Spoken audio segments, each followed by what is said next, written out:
Court के आगे किसी कस्टडी के लिए आती है तो पीएमएलए कानून ऐसा है, उसमें कस्टडी मिल जाती है, लेकिन कोर्ट के सवालों का जवाब नहीं था।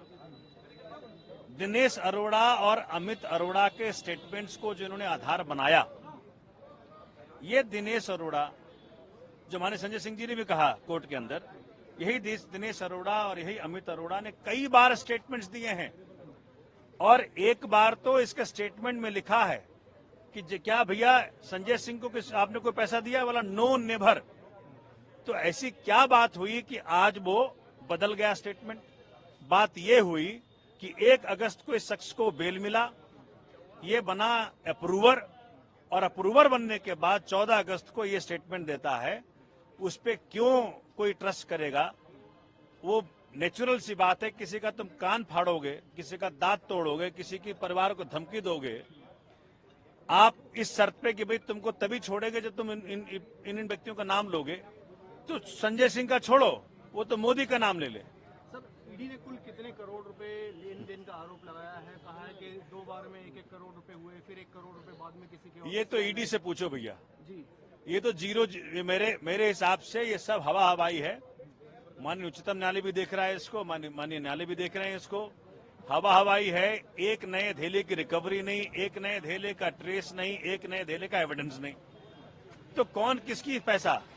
ठीक है सर, जो बयान जो 27 मार्च को हो चुके थे, मार्च में हो गए थे कई लोगों के, उसके आधार पर कोई कार्रवाई नहीं की गई, रखा रहा। अब आकर कार्रवाई की गई। इस पे बचाव पक्ष का भी सवाल था, कोर्ट का भी सवाल था। उसके बारे में ईडी ने एक्सप्लेनेशन दिया कि भी उन्हें धमकी दी गई थी कि बहुत सारे इन्फ्लुएंसर लोग हैं, उनका क्या किसी का नाम ना ले। सर, ये क्या मामला है? किस वजह से ऐसा ईडी को कहना पड़ा? आपको लग रहा है कि इस देश में इन्फ्लुएंसर संजय सिंह और सोमनाथ भारती हो सकते हैं? इस देश में इन्फ्लुएंसर वो होगा जिसके हाथ में आज ईडी है, सीबीआई है, वो इन्फ्लुएंसर हैं। वो पावर लगा रहे हैं, जोर लगा रहे हैं कि तू इनका नाम ले, तू इनका नाम ले, तू इनका नाम ले। तो ईडी के सारे आर्गुमेंट्स ध्वस्त हैं। 5 दिन वेट करो, सब काम हो जाएगा। उससे पूछा गया कि भाई आपने को संजय सिंह को पैसा दिया, तो कहा नो नेवर। ये ऑन रिकॉर्ड है कि नो नेवर। तो वो स्टेटमेंट का मान्यता नहीं है, लेकिन ये एक्यूज्ड टर्न अप्रूवर की ये स्टेटमेंट कहाँ मान्यता है? ये माननीय उच्चतम न्यायालय फैसला करेगा और माननीय न्यायालय फैसला करेगा। सर, 2 ट्रांजेक्शन की बात की गई, 1 करोड़ और 2 करोड़, टोटल 3 करोड़ की बात की गई। और ईडी द्वारा ये भी कहा गया कि कहीं ना कहीं जो मोबाइल है वो सीज किया गया है, उसको डेटा उसका निकालना है आगे चलकर। किस तरीके से देखते हैं? तो माननीय न्यायालय ने पूछा ये बात कि जब फोन तो आपके पास है तो डेटा क्या निकालना है? उनके लिए संजय सिंह की कस्टडी क्यों चाहिए आपको? इसका जवाब नहीं। तो ये सभी बातें ऑन रिकॉर्ड हैं और वो कह रहे हैं कि भाई हमने सीडीआर लिया है। और मैं आपको बता दूं, सीडीआर एक मोबाइल टावर का होता है। उस मोबाइल टावर के इर्द गिर्द ही वो व्यक्ति होगा। तो संजय सिंह के घर के बगल में मनोज ये तिवारी का भी घर है, तो क्या तिवारी से मिलने गया था वो आदमी? तो ये तो सीबीआई बताएगी, ईडी बताएगी। तो आज ईडी के पास किसी भी सवाल का जवाब नहीं था। आज ये बहुत दुखद है कि उस शख्स को ये प्रताड़ित करने का प्रयत्न कर रहे हैं, जो कि इस देश के अंदर कमजोर की आवाज, देश के जन जन की आवाज पार्लियामेंट में उठाया और मोदी जी को मजबूर किया कई बार।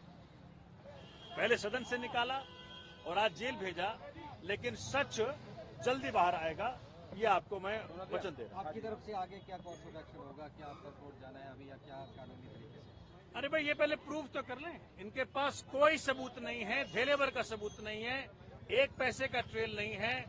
ये सब हवा हवाई है पूरा केस। ये इसीलिए किया जा रहा है क्योंकि एक व्यक्ति है इस देश के अंदर जिससे माननीय मोदी जी को डर लगता है, उसका नाम अरविंद केजरीवाल। और उसी का परिणाम है कि उनके साथियों को तंग किया जा रहा है। अन्य गिरफ्तारियां भी होंगी। अरविंद केजरीवाल ने कल कहा कि और भी गिरफ्तारियां हो सकती। भाई देखो, राजा साहब का मूड है, अब राजा साहब जो चाहे करें, लेकिन देश की डेमोक्रेसी, देश का प्रजातंत्र, देश का संविधान, देश का कोर्ट इस बात का फैसला करेगा कि सच हो और न्याय हो इस देश के अंदर। कानून को ताक पर रख करके कार्रवाई की गई। आज ये कोर्ट में बताया गया कि ड्यू प्रोसेस ऑफ लॉ को फॉलो नहीं, उन्होंने फॉलो नहीं किया। ना कोई नोटिस भेजा, ना कोई समन भेजा। एक बैग जाकर के किसी के घर में आप उसको अरेस्ट कर लेते हो। इस बात को आज कोर्ट में रखा गया और कोर्ट ने इसका संज्ञान भी लिया। बहुत दुर्भाग्य है कि इस प्रकार की हरकतें मोदी सरकार अपने राजनीतिक प्रतिद्वंदियों के खिलाफ ले रही है। हताशा की स्थिति है, निराशा की स्थिति है। ये दिनेश अरोड़ा का स्टेटमेंट कई बार हो चुका। एक भी बार, इनफैक्ट ये ऑन रिकॉर्ड है, आज संजय जी ने कोर्ट के अंदर भी ये बात कही कि कभी भी उनका नाम नहीं आया। और 1 अगस्त को जब उसको बेल मिल जाता है तो 14 अगस्त को वो नाम लेता है। जब वो अप्रूवर बन जाता है तो नाम लेता है। तो पहला जो को एक्यूज्ड है आपका, उसके स्टेटमेंट की कितनी महत्ता है ये माननीय उच्चतम न्यायालय भी देख रहा है और माननीय न्यायालय ने भी आज देखा।